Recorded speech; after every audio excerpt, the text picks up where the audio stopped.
হাসপাতালে আমরা তালিকাও দেখেছি। এবং আমার ইচ্ছা আছে আশুলিয়াতে এই শত শত গার্মেন্টস ফ্যাক্টরি শ্রমিকরা, ওইখানে কিন্তু সরকারি কোনো হাসপাতাল নাই। একজন যদি অসুস্থ হয়, কোনো অপারেশন লাগে, 5,000, 10,000, 15,000 টাকা একটা শ্রমিকের লাগবে, ওই মাস তাকে লোন করে তুলতে হয়, এটা কোনো সন্দেহ নেই। অতএব ওইখানে একটা হাসপাতাল করার জন্য আমিও চেষ্টা করছি। আমি আশাবাদী 2-1 বছরের মধ্যে স্পেশালভাবে ওইখানে একটা হাসপাতালের ব্যবস্থা ইনশাল্লাহ আমি করার চেষ্টা করছি। আমার পরিকল্পনা আছে শিল্পকলা একাডেমি, এই আমাদের মিনি স্টেডিয়ামের পাশে সরকারি যে জমি আছে, ওইখানে 1 একর জমিতে একটা শিল্পকলা একাডেমি করবে এবং সরকারি পরিকল্পনা আছে প্রত্যেক উপজেলার করবে এবং এটার জন্য একটা বিগ বাজেটও দেওয়া হবে।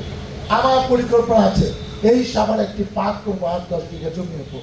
ওই জমি আমাদের দেখাছে, আপনি দেখবেন যে এই 6 মাসের মধ্যে এইসব প্রকল্পের কাজ আমরা উদ্যোগ নিব, টেন্ডারের মাধ্যমে এইসব সব কাজ কিন্তু আমরা শুরু করে ফেলবো।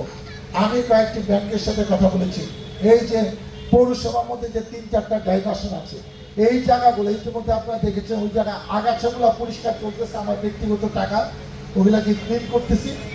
গাছ হবে না কিন্তু আগাছাগুলো পরিষ্কার হবে। আর 3-4টা ডাইভার্সনে আবার 3-4টা ব্যাংকে দায়িত্ব দিব, তারা তাদের নাম দিবে, কিছু একটা স্থাপনা তৈরি করবে। ঢাকার থেকে যখন যাবে পরিবেশের যে অবস্থা, এই গাছগুলো যে ময়লা টয়লা ইউনোর সাথে বললাম, আমি যেখানে যাই রাস্তাঘাটে যত তত ময়লা পড়ে আছে।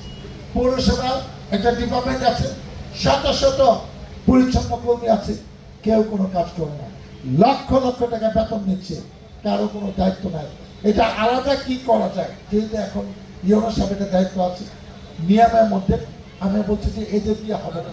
বিশেষ ব্যবস্থাপনা, আমি ট্যাক্স দিব, আমার বাসার সামনে ময়লা পড়ে থাকবে, তাহলে আমার লাভটা কি হলো? তাহলে আমি ট্যাক্স দিচ্ছি কেন? আমি তো ন্যূনতম সুযোগ সুবিধা পাচ্ছি না। অতএব এইসব ব্যাপার নিয়ে আমরা সহ্য আছি।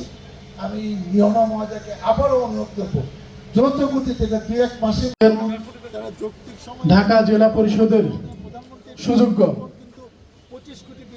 প্রশাসক জনাব ইয়াসিন ফেরদৌস মুরাদ, সেই হিসাবে প্রেস ক্লাব যে এটাকে ধারণ করছে এবং প্রেস ক্লাবে কিছু দাবি দেওয়া, যৌক্তিক দাবি দেওয়া আছে এবং তারা এমনভাবে সমন্বয় করেছে যে জেলা প্রশাসক ঢাকা, প্রশাসক ঢাকা জেলা পরিষদ, ইউনো মহোদয়, আমি সহ আজকে আমরা এখানে আসছি যে এই গুরুত্বপূর্ণ ঐতিহ্যবাহী প্রতিষ্ঠানে আমরা চাই এখানে একটা সুন্দর প্রেস ক্লাব হোক, স্থায়ীভাবে হোক, প্রতিষ্ঠিত হোক, বড় করে হোক এবং ঢাকা পরে যে সবচেয়ে সুন্দর প্রেস ক্লাবটা যেন আমরা সাভারে করতে পারি। সেই জন্য সকলের সমন্বয় দরকার, সকলের সহযোগিতা দরকার। তারই উদ্যোগ আমি মনে করি এই বিক্ষোভমালা থেকে আহ্বান জানানো হবে। তাদের এই প্রেস ক্লাবকে ধন্যবাদ জানাই। এই উদ্যোগের মাধ্যমে তাদেরও একটি নতুন দিক উন্মোচিত হলো এবং আগামী দিনে প্রেস ক্লাবে একটা সুন্দর জায়গায় আমরা যাতে এই সরকারের সময় সকলের সহযোগিতা নিয়ে করতে পারি, এটি আমার প্রত্যাশা। আমরা প্রেস ক্লাবের পাশে আছি এবং তাকে স্থায়ীভাবে প্রতিষ্ঠিত করার জন্য আমার জায়গা থেকে যা যা সহযোগিতা করা দরকার ইনশাআল্লাহ আগামীতে করবো।